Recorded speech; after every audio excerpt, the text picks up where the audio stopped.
Okay, so OnePlus 8 series users are still struggling to get a better Android experience on their devices. But you guys don't have to worry about it because we have some awesome developers who comes up with great custom ROMs and few great ports. And one of them is Mr. Jay, who came up with Pixel 6 port based on Android 13 Beta 2. So in this video, let's take a quick look on his particular port and we'll see what all things are working and can it be used as daily driver or not. So without wasting any more time, let's get started. So here I have my OnePlus 8 which is currently running on Pixel 6 Pro port based on Android 13 Beta 2. Here are the software information. Android version is Android 13 which comes with security patch of 5th May 2022. First, let me show you the benchmark results on this particular build. So here with the Geekbench application, single core has scored 877 and multi-core has scored 3020. We also ran CPU throttling test and where you can see maximum CPU throttled up to 80%. And guys, before moving ahead, let's keep a like target of 500 likes on this video, and we still have 82% of users who haven't subscribed to our channel. So if you guys find our videos helpful to you, do consider subscribing and also press the bell icon to get notified whenever we upload a new video. Okay, now let's take a look at some of the changes what they have done with the Android 13 Beta 2. And first change, what you guys gonna notice, when you slide the notification panel, the animations are a bit slower compared to the previous build of Android 13.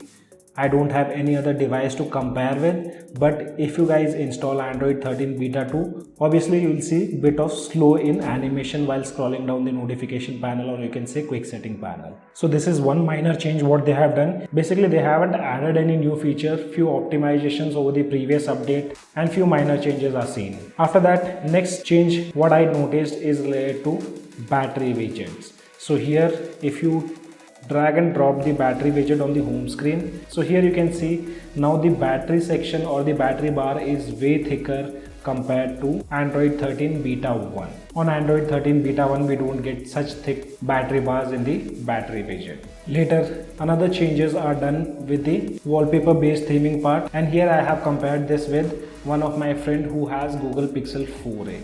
We applied the same wallpaper, but on both these devices, he was running Beta 1. We have different color palettes for similar wallpaper, and that included changes in wallpaper color and basic colors too.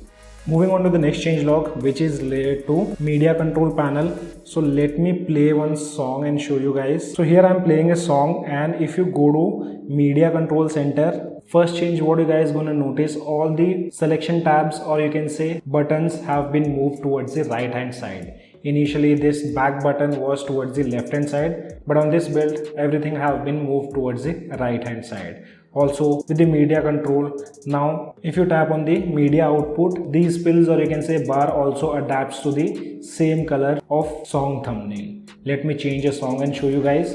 So here you can see, but this wasn't the case on previous build of Android 13, wherein this thing used to appear in white color. Also there's another change, but I'm not sure this was present on the previous build or not. So whenever I dislike the song, next song gets played. If you guys are running Beta 1, do let me know in the comment section below whether this change was there on Beta 1 or not. Now talking about the next change log, so I did notice bit of changes whenever you change the DPI. So basically Android 13 also includes the stuff of Android 12L, which is meant for larger screens. So let me change the DPI of the screen and show you guys. So by default it is set to 360, we'll change it to 620 or you can set it as 600. Now let's set this. So here you can see the entire screen changes to a tablet mode. Tapping here will pop up the app drawer, and for example if you are inside any of the menu, you can just drag any application and move on the home screen to open that particular application in the split screen mode. And there's another option, like if you long press on an application, you get the option to open it in split screen mode. I can try out many things after changing the DPI. After changing the DPI, this is how Google Feed looks. Talking about the notification panel, so this is how it looks, and you'll see a major change in the recents panel.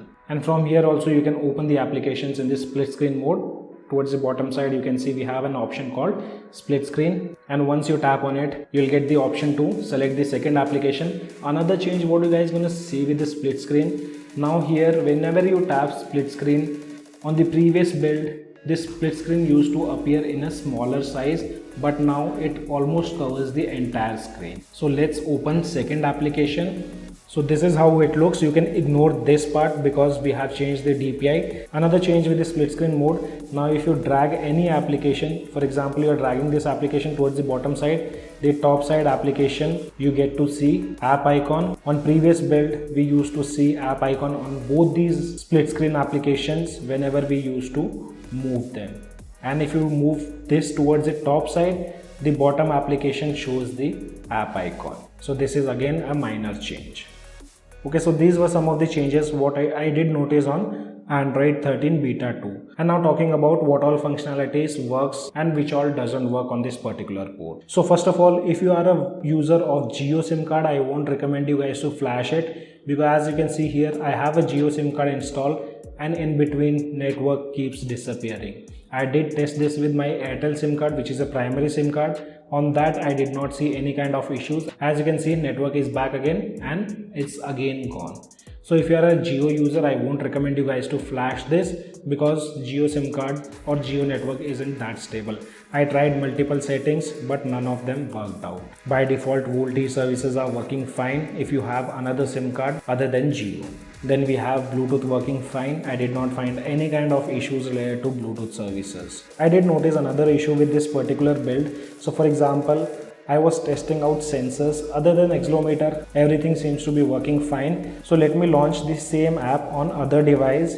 So here I have my OnePlus 10 Pro. Let's open up sensor test. And if I tap on accelerometer, so here you'll see bit of difference. As you can see here on OnePlus 10 Pro, it's quite stable and moving towards the bottom side.